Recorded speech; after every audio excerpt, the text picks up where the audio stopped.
This LOS is described characteristics of perfect competition, monopolistic competition, oligopoly, and pure monopoly. Before we jump into this LOS, we'll just do a bit of an introduction. The purpose of this reading is to build an understanding of the importance of market structure. As different market structures result in different sets of choices facing a firm's decision makers, an understanding of market structure is a powerful tool in analyzing issues such as firms' pricing of its products and, more broadly, its potential to increase profitability. In the long run, a firm's profitability will be determined by the forces associated with the market structure within which it operates. In a highly competitive market, long-run profits will be driven down by the forces of competition. In less competitive markets, large profits are possible even in the long run. In the short run, any outcome is possible.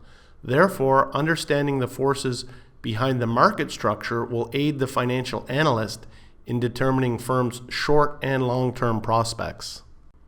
Analysis of market structures. In this slide, we're going to look at the economist's 4 types of structure.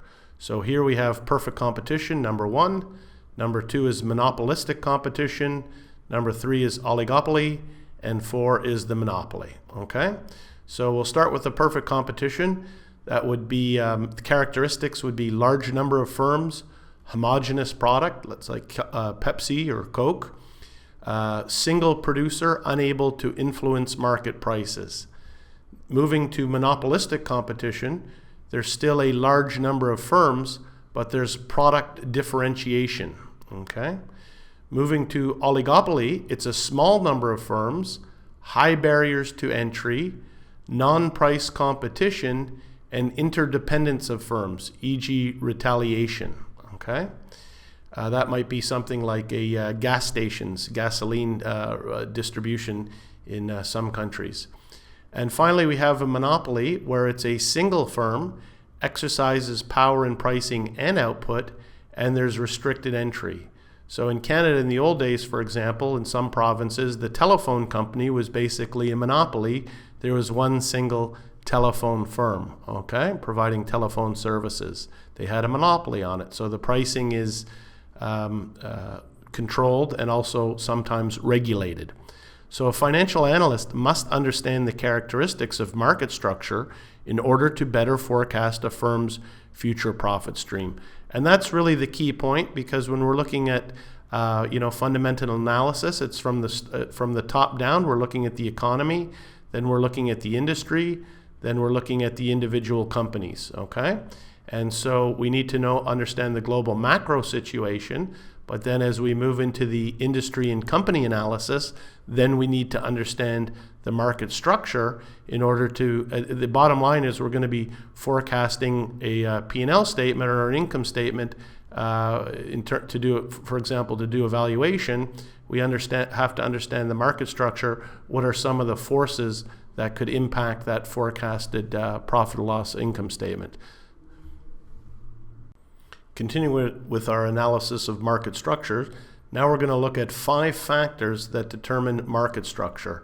So anytime you're given lists like this, you pretty much have to memorize them, because there'll be, what is one of the factors most likely to determine market structure, and 1 will be right, 2 will be wrong. They'll all sound pretty good. Or it'll be which one is least likely. What is the factor that is least likely that determines market structure? And 2 will be right and 1 will be wrong. So this type of list you really need to memorize, but the next slide we'll look at these 5 points in more detail. So number 1 is the factors that determine market structure. Number 1, the number and relative size of firms supplying the market. So as we've seen, if there's a large number of firms, there's going to be more competition. Number 2 is the degree of product differentiation. Number 3 is the power of the seller over pricing decisions. Number 4 is the relative strength of the barriers to market entry and exit. And finally, 5 is the degree of non-price competition. Okay, in this slide, we're going to look at a nice little matrix. So on the rows, we have the 4 market structures. So we have start with 1, perfect competition, 2, monopolistic competition, 3 is the oligopoly, and 4 is the monopoly. So that's the 4 market structures. And here on the columns, we have the 5 factors that influence the market structure. So here we have number one, the number of sellers, 2, the degree of product differentiation, 3, the barriers to entry, 4, the pricing power of the firm, and finally 5 is the non-price competition. So let's just go look at these 4 market structures and the characteristics row by row. Starting with perfect competition, as we said, the number of sellers is many. And the CFA questions are often compare and contrast. So you can see monopolistic competition is also many. Oligopoly is few and monopoly is 1. So obviously you can see the differences. If we move into degree of product differentiation, for perfect competition, homogeneous, that means very similar, standardized. So there's not much difference between company A's product and company B. Monopolistic becomes the product a little bit more differentiated. And as we move to the monopoly, it's a very unique product. That's why they have a monopoly. There's a single number of seller. And oligopoly is somewhere in between, a little bit homogenized or a little bit more standardized. Barriers to entry in perfect competition, very low. It's easy for competitors to enter the market. Monopoly, very high. Of course, that would be some type of continuum. Monopolistic competition, still low barriers to entry. Oligopoly, high. Okay, so this is what we're always zooming in on, comparing and contrasting the similarities or differences, because that's how multiple choice questions get made. In terms of the pricing power of the firm, for perfect competition, there's none. You don't have pricing power. Monopolistic competition, some. Oligopoly, some are considerable, and then up to the monopoly, considerable pricing power. Finally, non-price competition, on perfect competition, none. Monopolistic advertising, product differentiation. Our Apple phone is a little bit better than the Samsung phone, a little bit different. Oligopoly as well, advertising and product differentiation. Finally, on the monopoly, advertising. So the quantity sold is highest in perfect competition. The price in perfect competition is usually the lowest, but this depends on factors such as demand elasticity and increasing returns to scale, which may reduce the producer's marginal cost. Okay, so monopolists, oligopolists, and producers in monopolistic competition attempt to differentiate their products so that they can charge higher prices. So we'll just finish this LOS with a couple of quick practice questions. A market structure characterized by many sellers, with each having some pricing power and product differentiation, is best described as A, oligopoly, B, perfect competition, or C, monopolistic competition. The correct answer is C.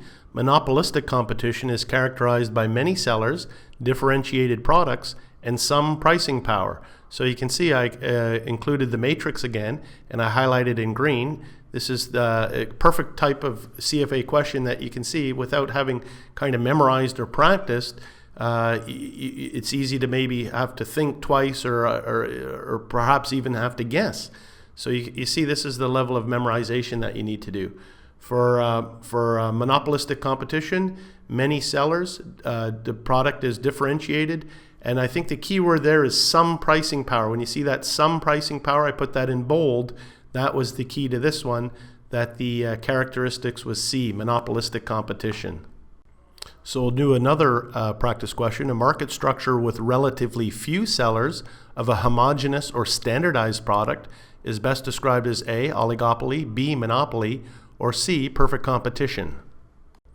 The correct answer here is A, a market structure with relatively few sellers of a homogeneous or standardized product is best described as an oligopoly. So you can see I highlighted the key words there. When you see few sellers, that was the oligopoly. When you see homogenized or standardized, that was the oligopoly. So again, you have to memorize these characteristics, and this is an excellent type of question that shows you the degree of memorization that you need.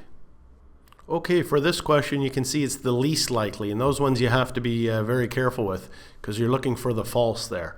So market competitors are least likely to use advertising as a tool of differentiation, and that is in a perfect competition. So you can see again on the matrix, I highlighted perfect competition. You go over to the section on advertising, monopolistic advertising and product differentiation, oligopoly advertising and product differentiation, and monopoly advertising. You can see under perfect competition, least likely to use advertising. So B was correct. Be careful with the least likelies. You're looking for the false. Okay, and that's the last slide for this LOS. Thank you.